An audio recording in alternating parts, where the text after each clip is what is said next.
আপনি কি জানেন কোরআনের সুর এমনই অলৌকিক ছিল যে কাফেররাও এর প্রভাবে কেঁদে ফেলেছিল, যারা মোহাম্মদ সাল্লাল্লাহু আলাইহি ওয়াসাল্লামকে সবচেয়ে বেশি শত্রু মনে করত তারাও রাতে লুকিয়ে এসে কোরআন শুনত। প্রশ্ন হচ্ছে, কি এমন ছিল কোরআনের সুরে যা তাদের হৃদয় কাঁপিয়ে দিয়েছিল? আল্লাহু আকবার, আল্লাহু আকবার। কোরআন নাজিল হচ্ছিল এমন এক সময় যখন আরবরা কবিতা ও বাগ্মিতায় সারা দুনিয়ায় প্রসিদ্ধ ছিল, কিন্তু কোরআনের শব্দ, ছন্দ, সুর সবকিছু ছিল ভিন্ন। এমন ভিন্নতা যা মানুষের লেখা কোনো কবিতা বা গানকেও হার মানায়। কোরআনের অলৌকিকতার অন্যতম প্রমাণ হল কাফের নেতারা পর্যন্ত গোপনে এসে শুনত। ইতিহাসে আছে আবু জাহাল, আবু সুফিয়ান ও আকনাস ইবনে শরিক, এরা রাতে চুপি চুপি এসে কোরআন তেলাওয়াত শুনত। তারা শত্রু হলেও শব্দের মুহে আটকে যেত।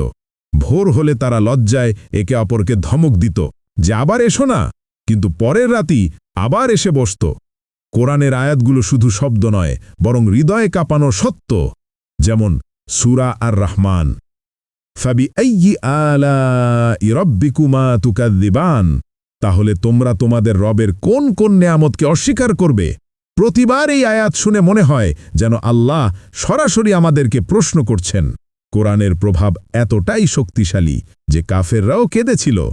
একবার উমর ইবনুল খাত্তাব রাদিয়াল্লাহু আনহু নবী সাল্লাল্লাহু আলাইহি ওয়াসাল্লামকে হত্যার উদ্দেশ্যে যাচ্ছিলেন, কিন্তু যখন বোনের ঘরে গিয়ে কোরআনের আয়াত শুনলেন তার হৃদয় কেঁপে উঠল। তিনি সাথে সাথে ইসলাম গ্রহণ করলেন। কোরআনের সুর শুধু শব্দ নয়, এটা আল্লাহর বাণী। যারা তখন কাফের ছিল তারাও এর প্রভাবে বিমোহিত হয়েছিল।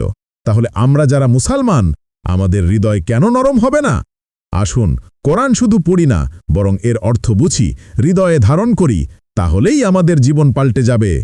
ফলো, লাইক, কমেন্ট করুন যেন এমন আরও কন্টেন্ট আপনার কাছে পৌঁছে যায়। ইসলাম প্রচারে আপনার একটি শেয়ারই হতে পারে কারো হেদায়েতের দরজা।